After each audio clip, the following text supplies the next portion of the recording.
Assalamualaikum warahmatullahi wabarakatuh.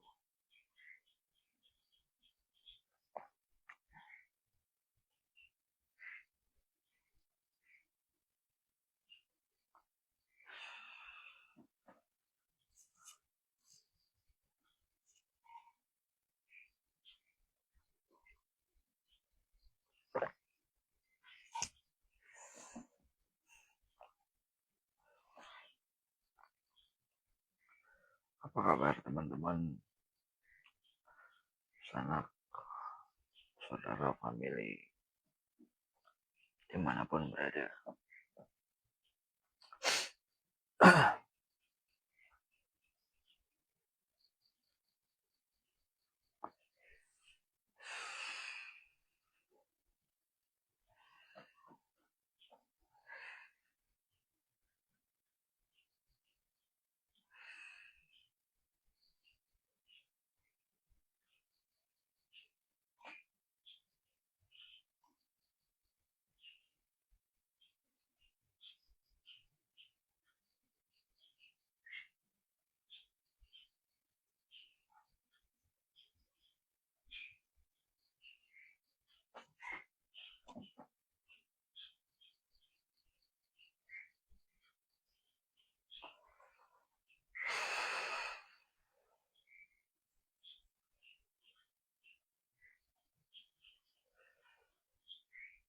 Berbicara tentang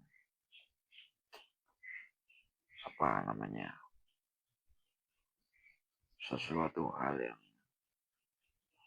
kadang kita lupakan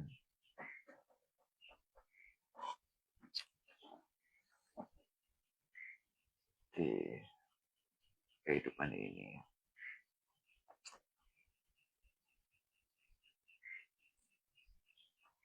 Namun tak jarang orang sering mengabaikannya. Contoh kecil kayak gini. Orang melakukan sesuatu kadang-kadang refleks tidak disadari. Tujuannya apa juga nggak tahu. Dia melakukan sesuatu itu pokoknya tidak kesadaran. Selagi kita masih di dunia ini, memang sesuatu yang seperti itu sangat mungkin terjadi. Karena apa? Karena kita dipaksa untuk sibuk. Iya benar, kita dipaksa untuk sibuk. Dan kita lupa akan berpikir tujuan kita, terus dari mana kita berasal. Apalagi kalau udah ngomongin kebutuhan ya, teman-teman, itu semua lupa semua.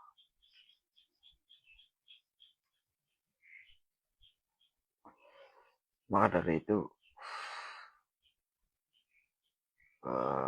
saya berinisiatif ngobrol kayak gini secara langsung, posting segala macam, di samping mencari mangisah, mencari kehidupan, mencari pendapatan. Mau gimana kita masih hidup di dunia ini, kita masih membutuhkan makan, minum, segala macam lah.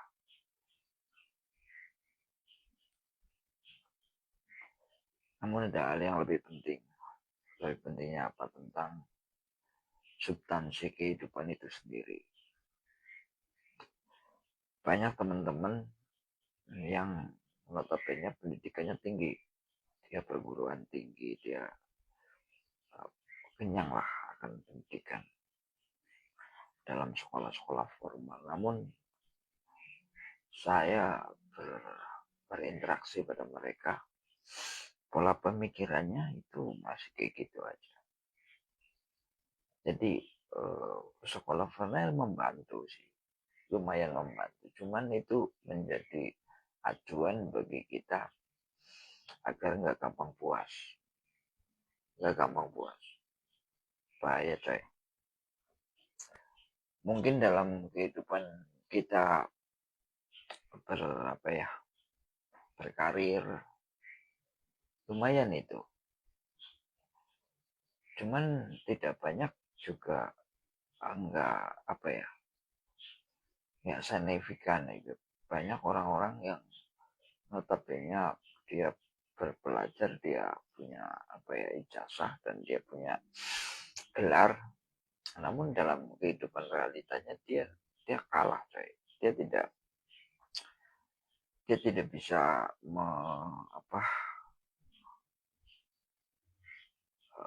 mengimbangi kehidupannya walaupun dia berpendidikan, cuman di lapangan dia belum tentu coy.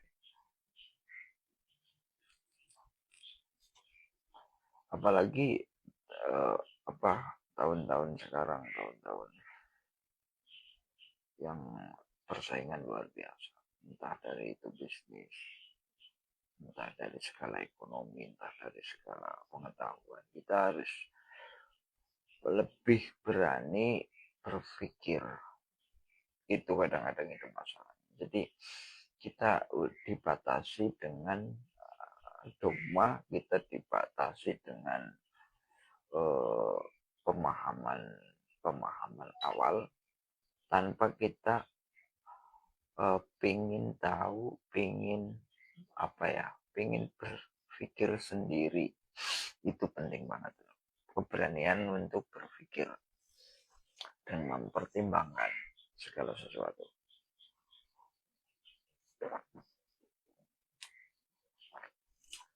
Dari keyakinan,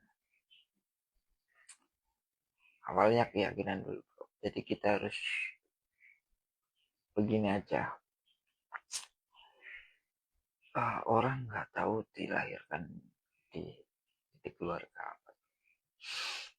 Ada yang di keluarga Hindu, teman-teman Hindu, ada yang di keluarga Kristen Ortodoks. Pokoknya bebas lah, mereka nggak punya pilihan. Namun dalam faktor perjalanan kedewasaan, kita harus mencari sendiri dengan berpegang pada sumber-sumber awal. Kita harus mencari keyakinan sendiri. Serius. Kita hidup sendiri, lahir sendiri, mati pun sendiri. Besok dipertanggungjawabkan di depan Tuhan juga sendiri, bro. Jadi kita harus benar-benar matang dalam sebuah keyakinan. Terserah caranya gimana. Entah membaca literasi orang dahulu untuk jadi acuan, tapi bukan jadi patokan, bukan jadi acuan dan jadi pakem, jadi kayak rambu-rambu lah orang-orang terdahulu. Ya silakan, entah Siddhartha Gautama, entah banyaklah tokoh-tokoh yang yang bisa menjadi acuan kita untuk mencapai sebuah keyakinan yang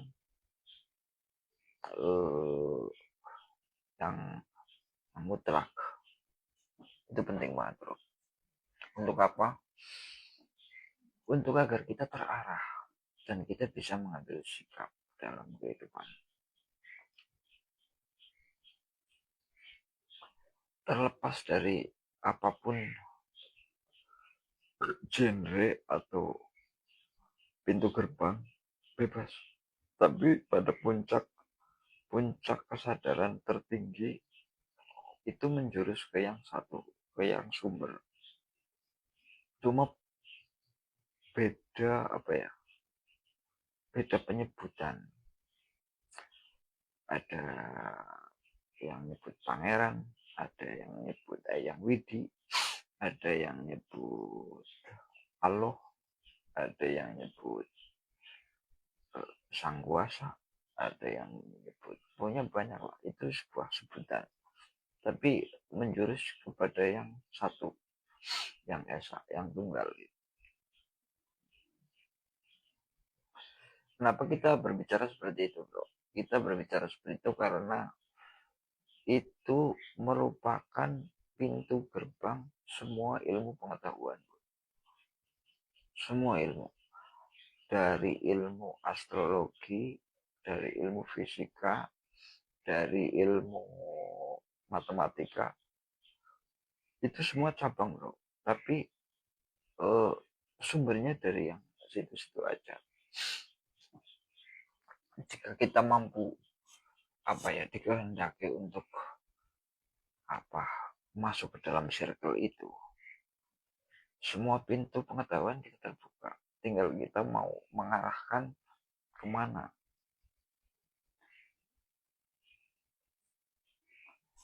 Dan orang-orang terdahulu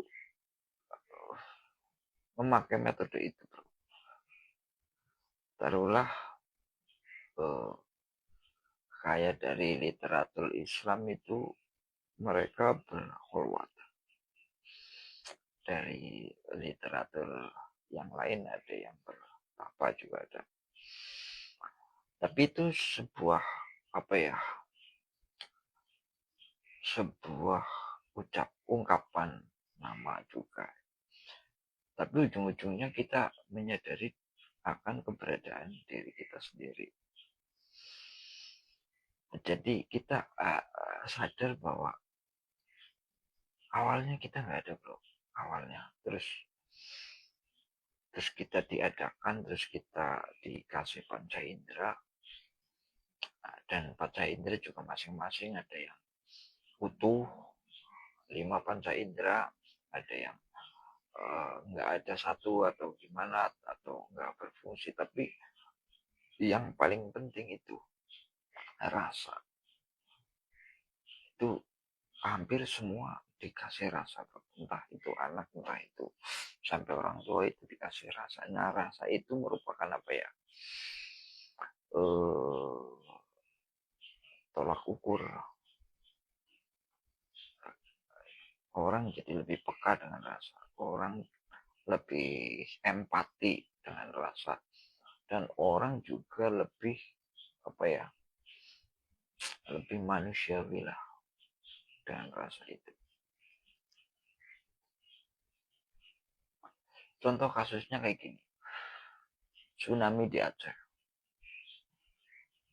Tahulah sebutan Aceh kan Serambi Mekah, ya itulah. Tapi kita lihat di saat ada musibah bencana kemanusiaan, ya,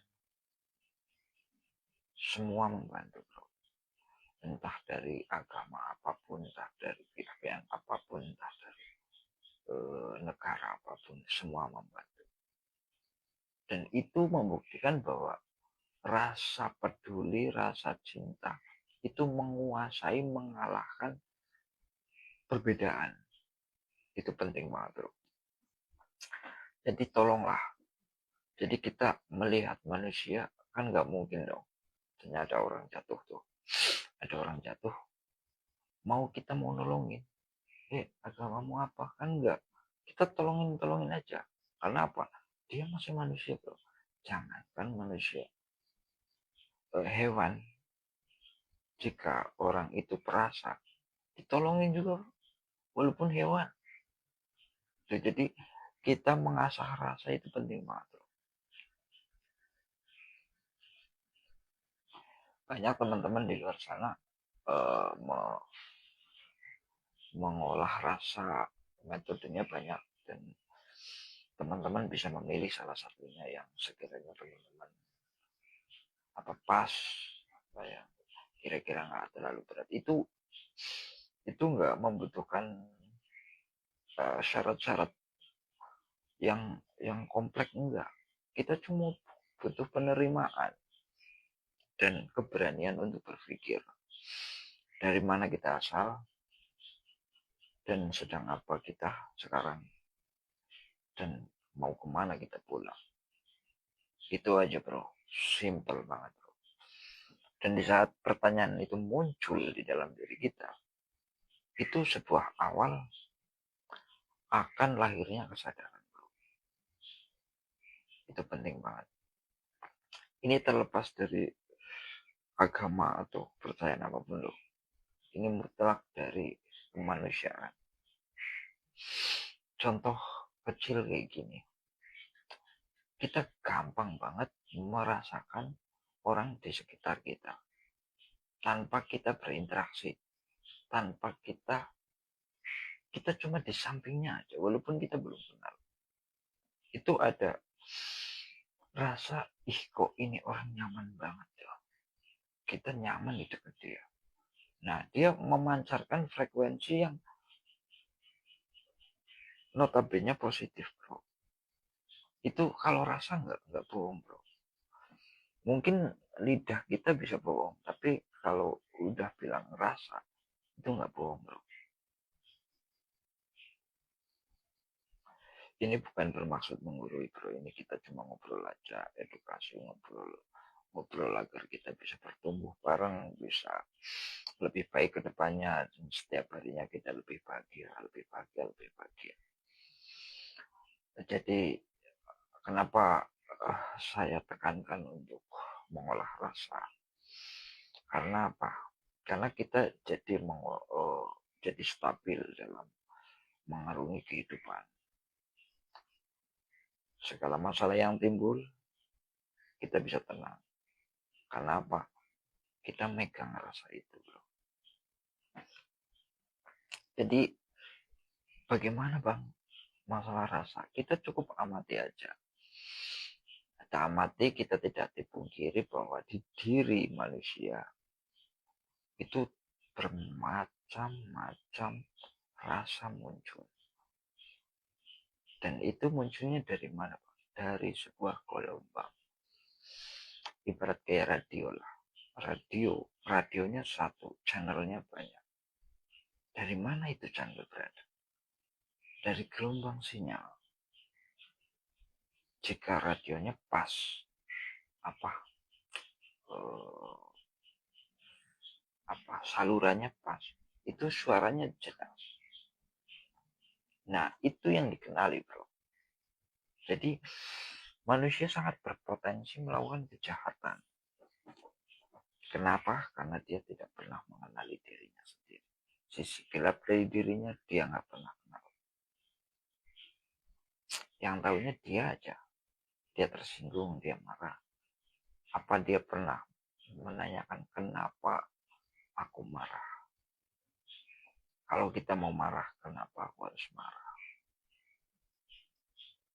Marah ini datangnya dari mana? Dari orang mengatakan tersebut. Menyatakan apa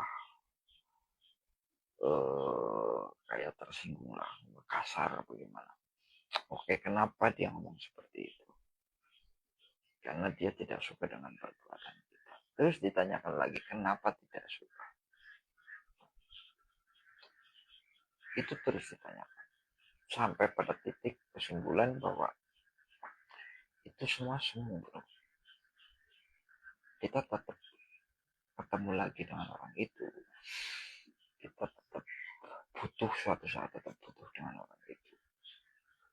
Jadi kesimpulannya apa? Berarti nggak boleh marah-marah, boleh. Jangan lama-lama. Dengan kesadaran kita mengenali rasa itu, ini marah. Ya udah lewat aja. Jadi nggak berlarut-larut lah. Satu hal yang penting, bro, itu merugikan diri kita sendiri. Sumber dari segala macam penyakit, bro, itu dari rasa takut dan rasa sedih. Takut berimbas banyak, was-was lah, tidak percaya diri lah, terus gamang lah, terus apa yang ditimbulkan di respon dari kita, jantung berdebar, terus keringet dingin keluar kan, terus gemetaran, ntar kalau udah parah sampai tremor, sampai bergetar lah, kayak tangannya tuh bergetar kayak gini lah, itu udah tremor. Itu bersumber dari rasa takut bro. Itu penting banget. Terus rasa sedih, jika sedih itu cabangnya banyak, dia jadi depresi, dia jadi apa, teringat terus, jadi pikirannya tuh nggak gampang move on. Dan rasa sedih juga bisa melahirkan rasa dendam, dan otomatis imunnya turun bro. Jadi kalau orang gampang sedih tuh ya nggak gampang lupain, itu imunnya turun, tidak bisa dipungkiri. Itu penting banget. Makanya min auliyaillah la khaufun alaihim wa lahum yahzanun. Mereka tidak dibuang rasa takut dan sedih, memang dibuang, setidaknya volumenya di apa, diperkecil oleh siapa? Yang kuasa. Karena yang kuasa itu mengenalinya dan akrab. Kenapa dia akrab? Karena dia selalu mengingatnya. Jadi orang-orang yang dikehendaki dekat, dikehendaki terus setiap waktu itu ingat akan kekuasaan Tuhan. Nah makanya rasa sedih dan rasa takutnya itu berkurang bro. Ya takut cuman enggak signifikan lah, cepet lupa. Ya sedih cuma sebentar aja, enggak terlalu lama gitu, enggak. Itu yang penting bro. Nah pada pertemuan kali ini kita membahas ya tentang ya segala hal yang setiap hari kita lakukan dan kita mencoba belajar untuk menyadarinya. Itu penting banget. Terus apalagi bang, ingat bahwa marah apabila orang itu marah, itu marah adalah unsur kegilaan.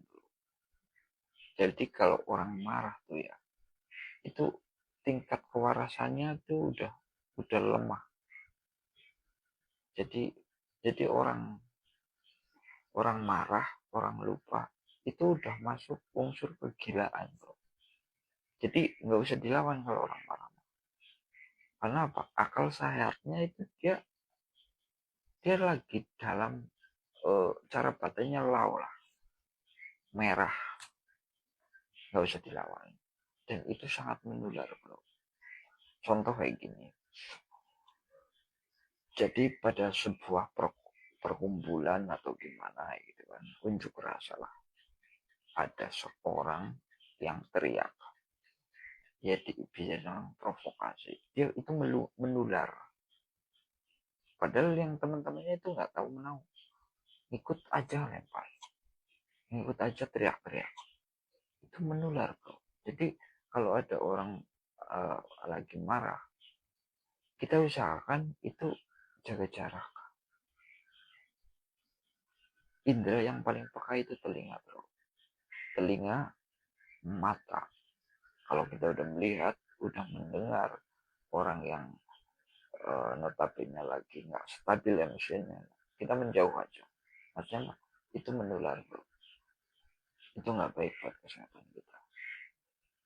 Kita itu merusak konsentrasi kita, merusak kestabilan imun kita juga. Namun unsur kegilaan tersebut dibutuhkan untuk apa? Untuk pembentengan diri. Jadi kita bukan nggak boleh marah, bukan. Cuman kita mengenali. Jadi bisa kadar kapan aku bicara, kapan aku menerangkan, kapan aku harus ngomong. Itu kita punya kontrol. Boleh orang ngomong apa aja sama kita, tapi kita yang pegang kendali. Apa itu mau didengerin atau enggak? Sekiranya itu merusak kondisi kejiwaan kita, ketenangan kita, ke apa ya, kedamaian kita blok, langsung blok. Tapi jika kita tidak ada apa filter untuk memahami, kayak sensornya itu nggak ada, wah kita gampang tahu bro. Itu yang penting banget bro. Terus itu berimbas dari banyak hal, masalah hubungan juga mempengaruhi. Jadi orang yang sering belajar fokus, dia jadi punya filter untuk bersikap, untuk mengambil keputusan. Dia jadi lebih bijak. Itu otomatis. Jadi hidupnya tuh kayak terbimbing aja. Nah, walaupun notabene dia itu nggak kurang secara pendidikan formal loh ya. Dia nggak terlalu sekolah, nggak tinggi-tinggi. Dia juga nggak terlalu hafal hadis juga. Dia juga nggak pinter-pinter amat. Dia biasa-biasa aja orang. Namun ada sisi lain, sisi yang nilai plusnya, dia rasanya kuat, dia kepakarannya kuat, dia empatinya kuat. Itu jangankan manusia bro, sampai hewan pun nyaman deket dia. Kucing pun nyaman deket dia. Kupu-kupu, pokoknya rumahnya itu dipenuhi seolah-olah kayak ada magnet lah. Itu yang penting, ada magnet tersendiri. Jadi bawaannya dia kayak nyaman aja. Namun itu butuh pelatihan, itu nggak instan, dan itu tugas kita sebelum waktu kita habis, sebelum uh, apa kontrak kita di dunia ini habis, kita gayuh itu bro. Sampai kapan? Sampai nafsu mutmainah. Sampai kapan? Sampai kita jiwanya tenang. Pertanyaannya apa? Apakah jiwa kita sudah tenang? Itu pertanyaannya bro. Tanyakan pada diri kita sendiri, apakah jiwa kita sudah tenang?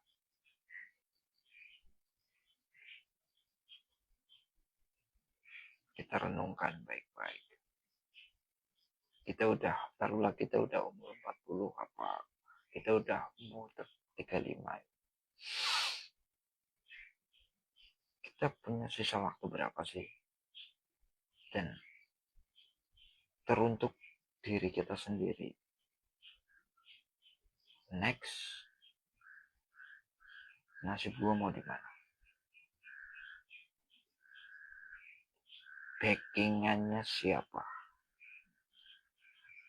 Menghadapi masa depan, menghadapi yang pasti, itu penting. Coba kita pikirkan. Mungkin secara materi kita udah punya rumah, anak, istri, bisnis. Oke lah, bisa dinominalkan kan. Tapi apa pernah kita memikirkan diri kita? Selamatkah diriku? Masihkah takut aku di saat ada petir hujan kan? Suara petir ceger gitu. Apa dada ini masih bergetar rasa takut? Jika kita masih ada was-was, itu berarti kita belum tenang. Kita belajar lagi. dan para suhu, para ngibadillahi sholihin udah mengajarkan kita jika pengen tenang banyaklah berzikir. Itu para ulama mau menyarankan seperti itu. Tapi pertanyaannya kayak gini, bro. Kita dari kecil sampai tua segini, kita udah dengerin dikir, orang dikir, ingat Tuhan. Taruhlah kalau orang Islam, tapi kalau orang itu ya ingat Bapak bagaimana, ya terserah lah ibaratnya sesuai dengan pemahaman mereka. Terkhusus buat orang Muslim kita ingat. Tapi zikir yang kayak gimana? Kita setiap hari mengucapkan zikir. Nah, para ngibadillahi sholihin itu mengajarkan kita dari kutipan kitab Fathur Rabbani kalau gue nggak salah. Berzikirlah 1000 kali di dalam hatimu, 1 kali di dalam lisan. Itu seorang apa salah satu ulama yang mengajarkan, membocorkan apa metode tersebut. Itu gue pernah dengar di kitab Fathur Rabbani kalau nggak salah. Ya teman-teman boleh lihat sendiri, boleh buka sendiri. Itu pun kalau teman-teman mau ngapain bang? Ya mau ngurusin diri lu, ngurusin nasib lu sendiri. Di samping kita sibuk mencari nafkah, maisha segala macam, luangkan waktu buat diri kita sendiri. Ngejar karir, ngejar harta, ngejar prestasi dunia. Mau pengen sekaya apa sih? Tahu juga ujung-ujungnya makanya sepiring juga. Mau pakai mobil, punya mobil berapa sih? Paling ujung-ujungnya yang diduduki ya joknya 1. Nah kita harus mulai berpikir tentang nasib kita sendiri, bro. Istri kita nggak bisa nolongin kita, nggak bisa nolongin kita. Anak kita belum tentu. Kita meninggal paling ujung-ujungnya rebutan warisan. Terus jalan keluarnya yang mikirin diri sendiri lah, bro. Ini bukan egois ya, bro.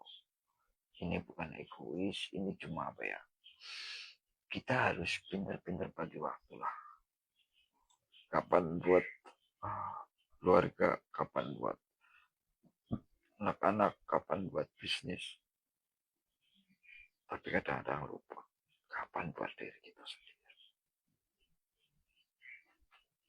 Setidaknya kita punya apa ya, sebuah keyakinan yang kokoh yang sekiranya bisa menghandle, bisa menghooking. Kalau kata Gus Idam, dekengan pusat gitu. Maksudnya apa itu? Gue pernah dengar gitu. Ya mereka yang pastinya udah menyadari akan eksistensi dirinya sendiri, bro. Itu penting. Jadi kita jadi lebih nyaman, jadi nggak terlalu gampang menghadapi permasalahan yang datang. Terus juga yang skenario ya itu aja kan, yang megang kendali ya itu aja. Jadi seolah-olah kita bisa ngatur kan, seolah-olah kita bisa ngerancang, seolah-olah kita bisa menentukan semuanya lah. Kamu harus sekolah di sini, kamu harus jadi orang sukses. Nah itu dia seolah-olah ini penting banget loh. serius. Jadi kalau kita sayang pada diri kita, pada anak-anak kita, pada keluarga kita, pada saudara kita, pada teman kita, mulai dari diri kita sendiri. Bullshit lah. Jadi kalau ada orang ya berumah tangga, aku kepengen ngebahagiaan kamu, neng, gitu kan. Gimana mau bahagiain lu juga belum bahagia, bro. Gitu loh. Orang yang bisa membahagiakan orang, itu orangnya harus bahagia dulu. Dia juga gampang sedih, kan. Dia masih kacau. Pengen bagian orang. Oh my god. Itu gokil, bro. Jadi, orang yang bantu orang yang ya mungkin dia secara materi mungkin nggak terlalu kaya, tapi dia bisa bantu karena kita melihatnya secara materi, tapi dari segi rasa dan hati dia lebih kaya daripada kita, bro. Kita punya banyak, ya kan, tapi pelit, ya kan. Kita punya hampir ya cukuplah, tapi pelit. Kita kalah sama orang-orang yang dia pas-pasan, tapi dia mau berbagi, bro. Dia mau berbagi waktu, dia mau berbagi tenaga, kadang-kadang dia mau berbagi materi. Ini lucu lagi, bro. Kalau di dalam masjid ya, ada orang kayak ngasih kotak amal 100.000. Keren kan? Keren. Terus ada orang yang ngasih 1.000, 2.000. Nah, kita memandangnya ya yang keren, yang kaya lah, bro. 100.000, 2.000 dapat apa sih? Ya, kayak gitu kan. Tapi perhitungan Tuhan gak kayak gitu, bro. Seumpamanya kita main skala, ya kan, di dompet dia tuh hanya ada sisa uang 5.000 rupiah. Jadi kalau dia memberi di masjid itu 2.000 rupiah, itu hampir dia memberikan sekitar 40% dari isi dompet. Ya penghasilan dia ya kadang-kadang kan berapa sih sehari kan, dia masih berbagi, bro. Terus sama orang yang ngasih 100 di ATM-nya, di dompetnya dia di jutaan, bro. Puluhan juta, bahkan mungkin ratusan juta. Bisnisnya di mana-mana. Itu berapa skalanya? Nggak ada 0,1%, nggak ada.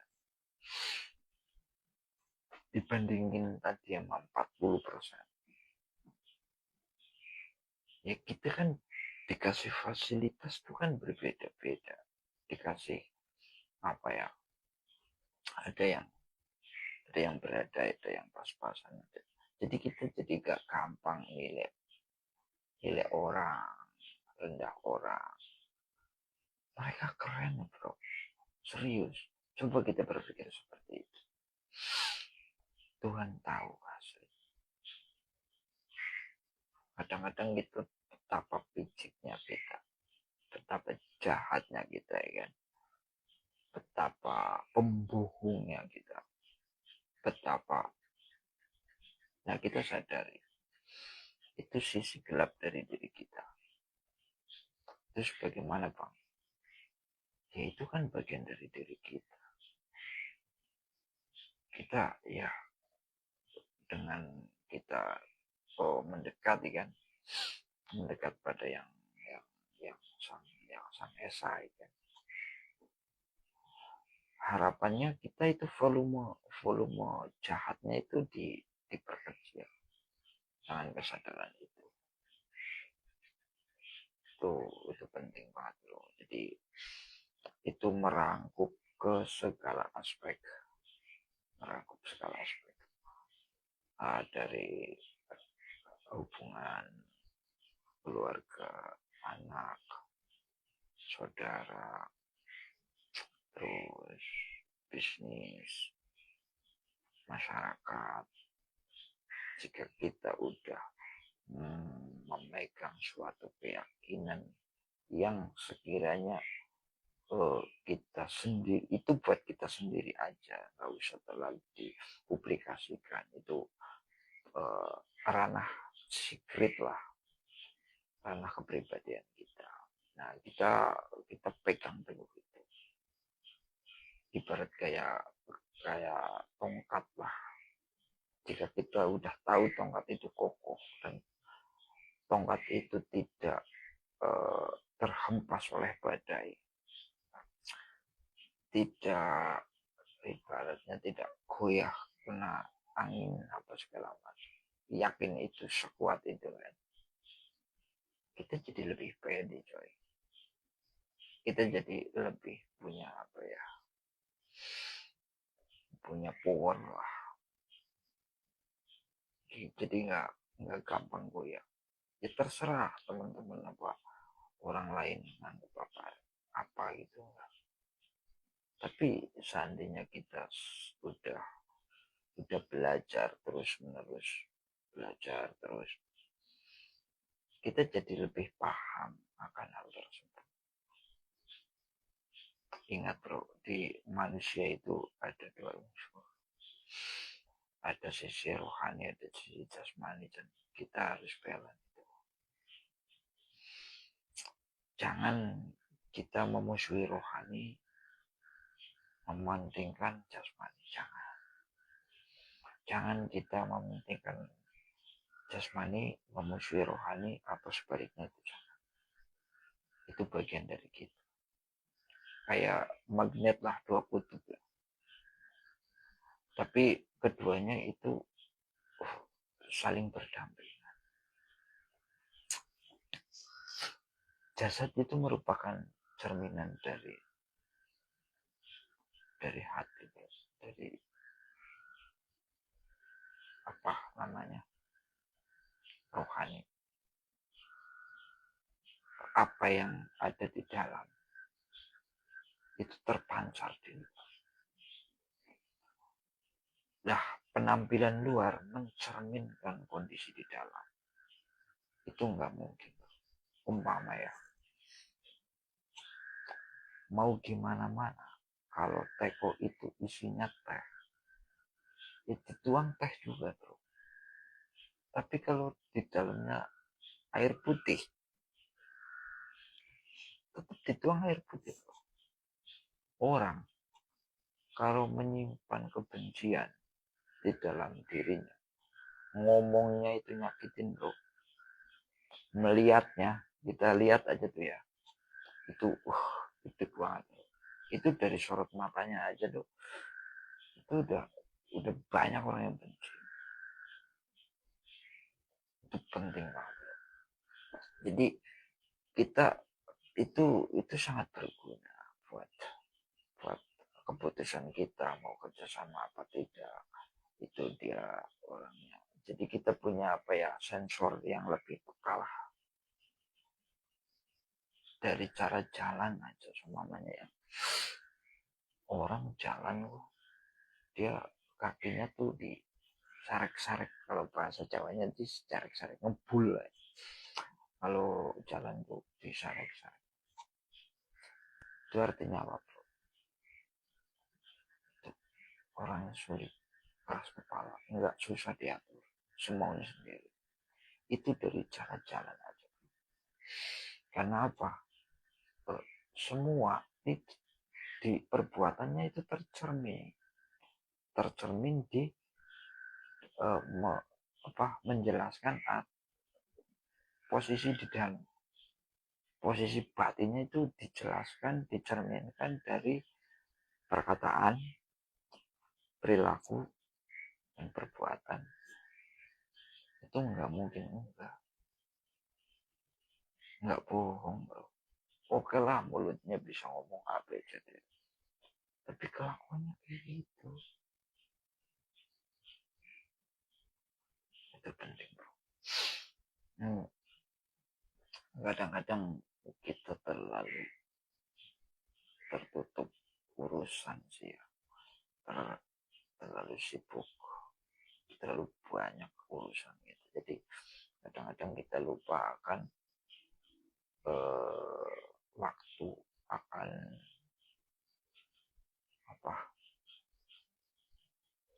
tujuan keberadaan kita itu kadang-kadang lupa.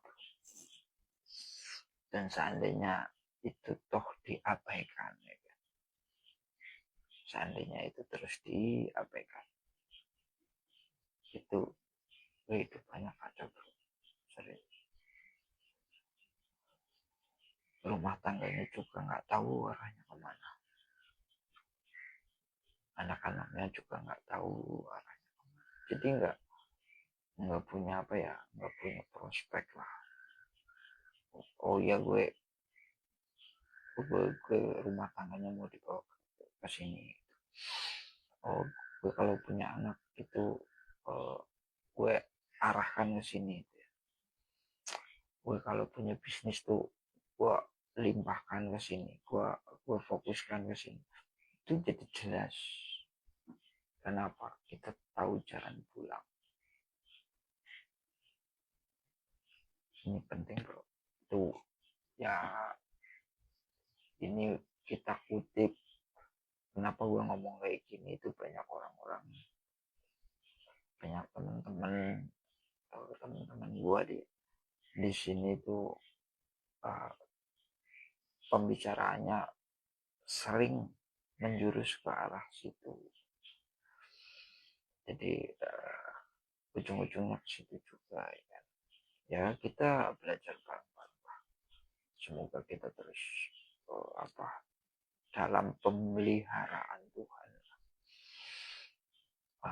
Kita nggak harus gimana kita harus jadi seperti apa. Kita cukup jadi diri sendiri aja. Kita harus menerima kondisi kita dengan fasilitas yang udah dikasihkan sama kita sama Tuhan. Manfaatkanlah dengan baik. Seandainya kita punya keluarga, ya bimbing keluarga kita dengan baik. Seandainya kita punya anak, ya bimbing anak kita dengan baik. Nah dengan persyaratan kita harus mempunyai pengetahuan, wawasan yang mumpuni. Apalagi tentang peradaban zaman sekarang. Kita harus nggak bisa pakai metode dulu, itu nggak bisa. Menghadapin anak-anak zaman sekarang itu nggak bisa dengan metode orang dahulu. Dulu kalau kita waktu kecil ya, itu kita sering dibentak apa dimarahin gitu. Itu pas dalam kondisi situasi dulu. Tapi kalau sekarang ada hak asasi manusia, ada perlindungan anak, ada perlindungan wanita, itu melanggar hukum bro kalau kayak gitu. Dan caranya gimana? Ya kita harus mengupgrade pengetahuan kita harus mengupgrade wawasan kita harus mengasah selalu kebijaksanaan kita. Nggak bisa tidak bro. Kita harus belajar teknologi juga. Gimana kita mau mengontrol anak coba. Sementara kita gaptek. Ya mau nggak mau kita belajar lagi ya. Buat apa? Buat minimal buat tameng. Buat menggiring, meminimalisir akan keluarga kita. ya emang itu luar biasa sih bro. Kita harus pintar-pintar bagi waktu antara apa, kita upgrade pemahaman, kita upgrade kesadaran, terus kita juga harus mencari rezeki kan. Itu bisa dikomunikasikan dengan baik dengan pasangan kita, dengan partner hidup kita, dengan anak-anak kita. Coba kita bicara, luangkan waktu lah. Ya habis maghrib apa siangan, kalau waktu pulang sekolah biasanya kan capek, biasanya tidur kan. Ya pilih waktu timing yang tepat lah buat kita bicara aja ya. Kita dengarkan mereka, jangan sampai salah. Ya mungkin cukup sekian dulu dari kita. Apabila ada kata-kata yang kurang berkenan atau menyinggung di hati teman-teman, saya pribadi minta maaf yang sebenarnya. Dukung channel saya, dukung agar lebih berkembang. Komen apabila ada masukan, kami siap siap menerima masukan itulah, apapun itu. Thank you, bye bye, see you. Berbagi kebahagiaan. Assalamualaikum warahmatullahi wabarakatuh.